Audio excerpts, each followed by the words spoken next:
Hey guys, it's Marissa, kitchentablestamper.com. All right, so if you're new to Kitchen Table Stamper, there is a group associated with the business page, and we have a whole lot of fun there. We are playing Stampin' Connect 4 in the Craft Social today. This is the board for this week's Stampin' Connect 4. It's also on the business page here. You can right-click on the graphic, open in a new tab. When you open it in a new tab, you can print the card right out of your browser and you can take it to your craft room.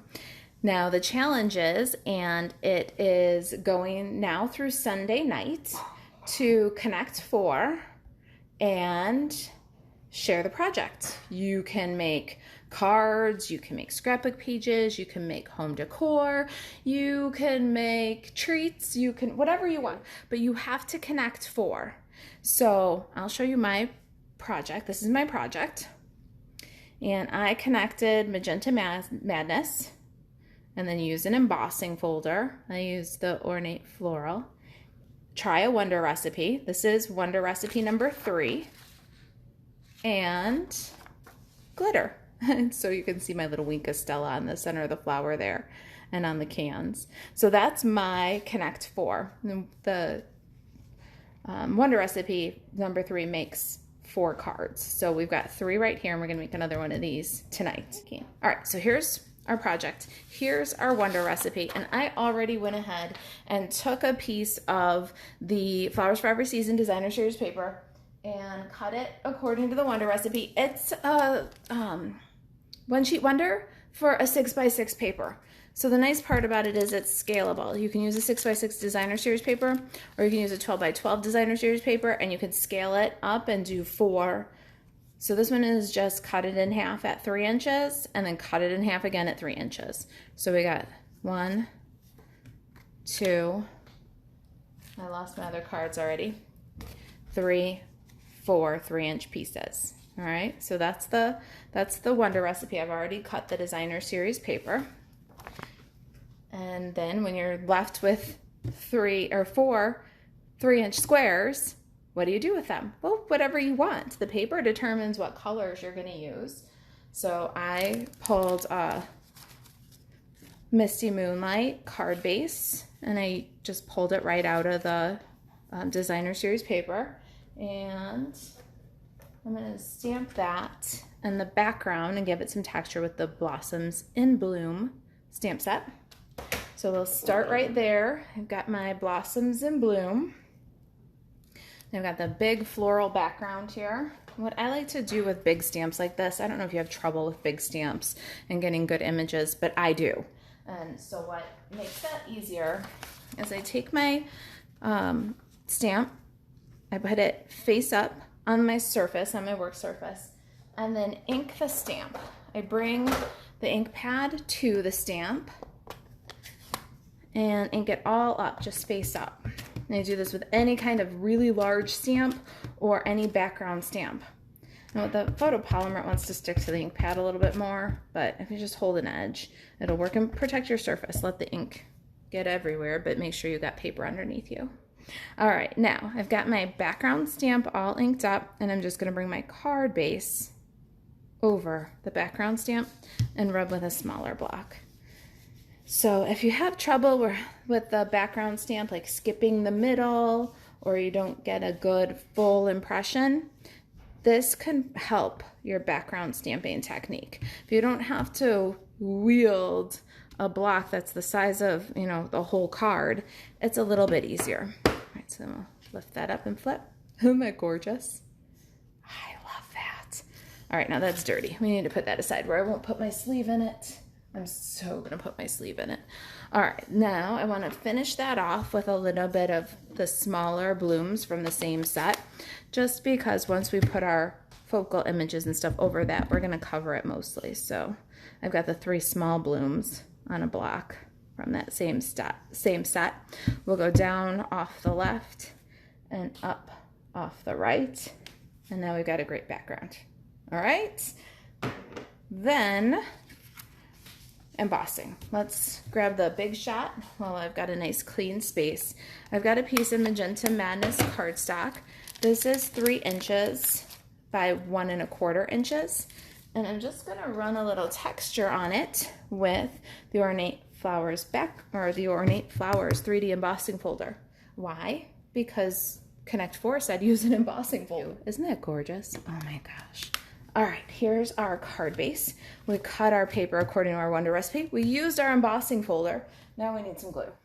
So we're gonna add this guy.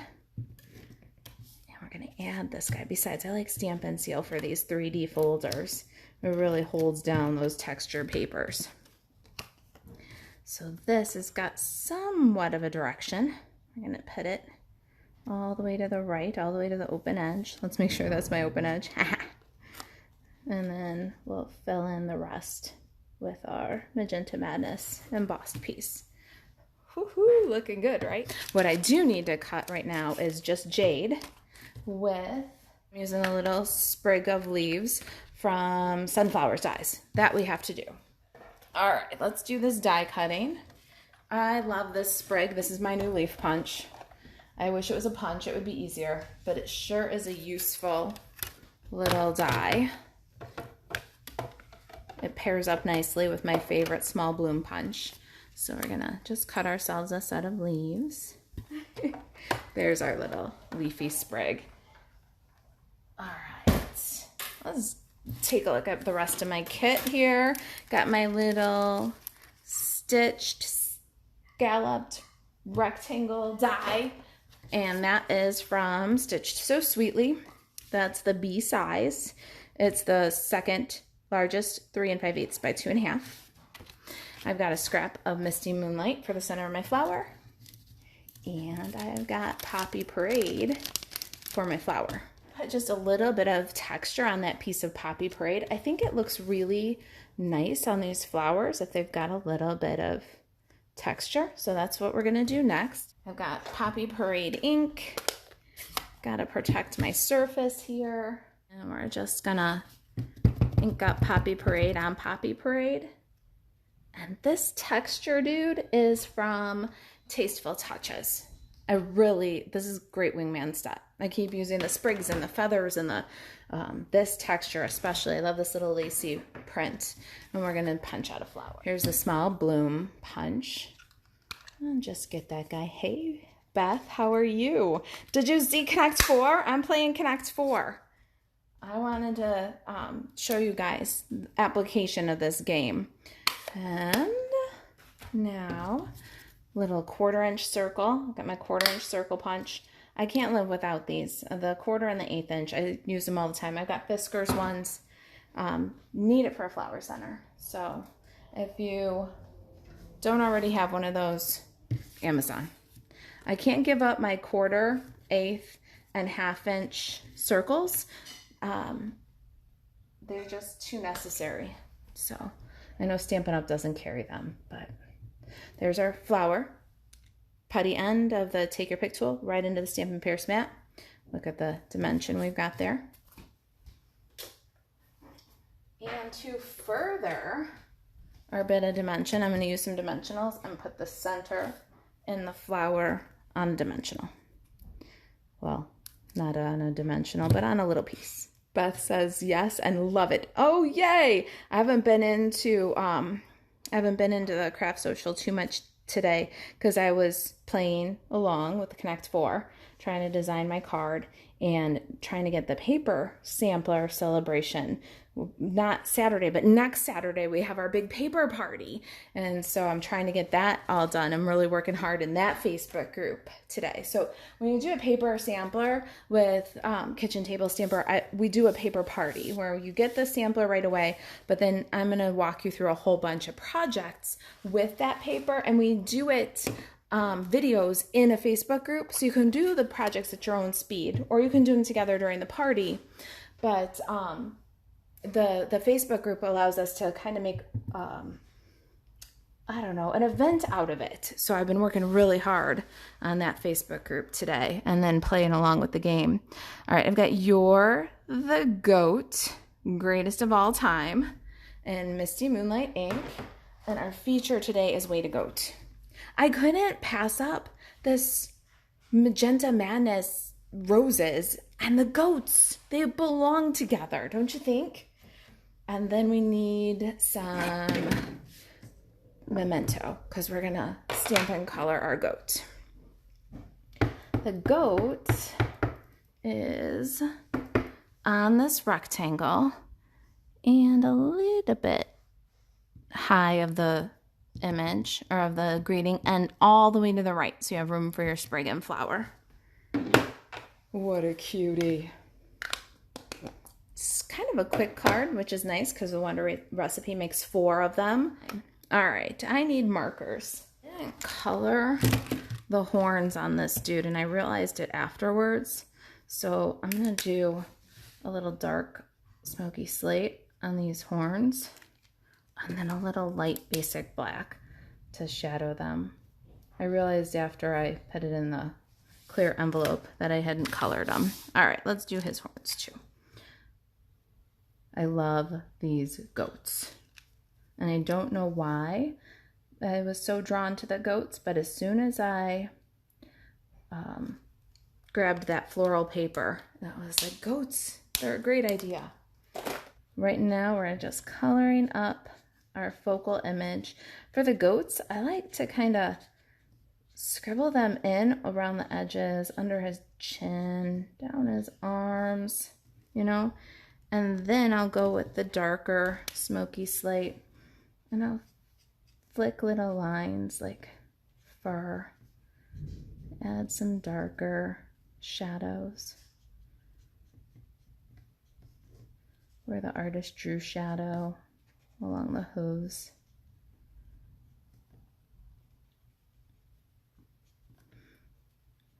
These little guys, there's not much to them coloring them, and they're kind of always the same. I make gray ones, or I make crumb cake goats. I'll show you my other design. It's got a little crumb cake goat.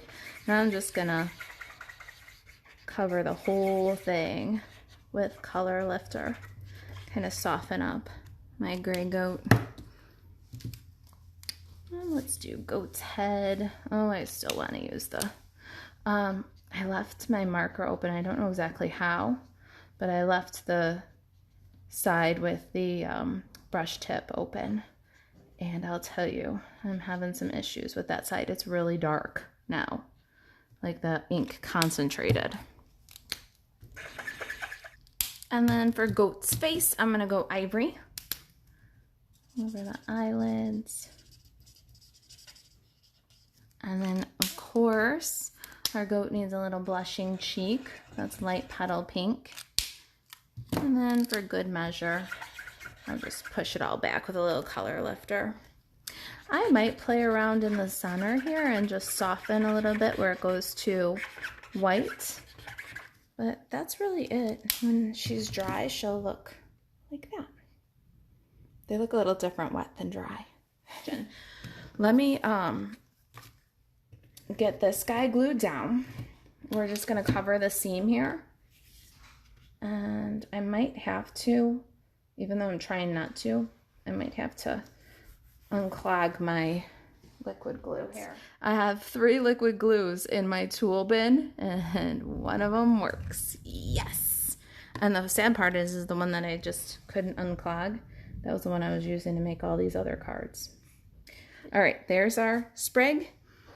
And we just need our little bow to get our flower placement. I'm using the In Color 1/4 inch ribbon in Misty Moonlight. I'm just gonna do a quick little, see when you do a bow, no twisting, you just fold over the top. Then where your fingertip is holding this open, you're gonna pass that tail through and then pull. Super simple. Ears are up, tails are down, hold the knot, and then you can finesse and get the right size and shape. Simple, right? All right, there's our little bow. Some ribbon, scissors, and a glue dot. And then I always tie on the spool because then you just cut right away from the spool and that's all the waste. So can't go wrong with that. All right, let's get that on the bottom of our sprig. Ooh, my bow's a little bit bigger than the other bow. We were a little generous there. All right, now the loop's not going off. And then this little guy, get him on there. A little multi-purpose liquid glue. I adjust the size of that. That's better, covering our sentiment. Wink of Stella here. Oh, and you know what? I know one more thing. I've got my Wink of Stella, but I want to put it on some little tin cans. What's a goat card without tin cans, right? So let's stamp a couple of tin cans real quick, and we'll get those on. So what do you guys think? What do you think about Connect 4? There's some fun options in there. We got Christmas in July. I know a lot of you are starting to think about Christmas and doing some Christmas in July. You can, and you choose kind of where you start. You want to make a treat box, you start there, and then you can go in any direction. You can use the 4 corners. That counts. I like 4 corners for Connect 4. And just have fun with it. I would like to see if you do more than one entry, if you do more than one, pass through the game board, more than one direction. I'd love to see more than one project. Please share if you get crafty on a few different projects. I like the inspiration. It really does narrow down your choices when you do something like Connect 4, and especially when you do Connect 4 with a Wonder Recipe. Wonder Recipe, once you pick your designer series paper, the Wonder Recipe determines what size it is, and then you connect the rest of the directions, and it gives you some it's like bumper bowling, don't you think? Cute. Vicky says love it. You guys are so much fun. I'm gonna cut out these tin cans. So we got our little cans. Oh my gosh, that just makes the card, don't you think? Such a cutie. All right, almost done. I'm gonna do Wink of Stella. That's my glitter, and I did a Connect 4. Wink of Stella is perfect on the tin cans. Takes them up a notch. These are tin cans kicked up a notch. That's it. That's my Connect 4 today. All right, I'm off. I'm gonna have some dinner. I'll see you guys in the craft social later. After dinner, I'll check and see if there's anybody who requests to join, because I hope that after you see this, you'll come join us. Thanks, guys. Have a great night.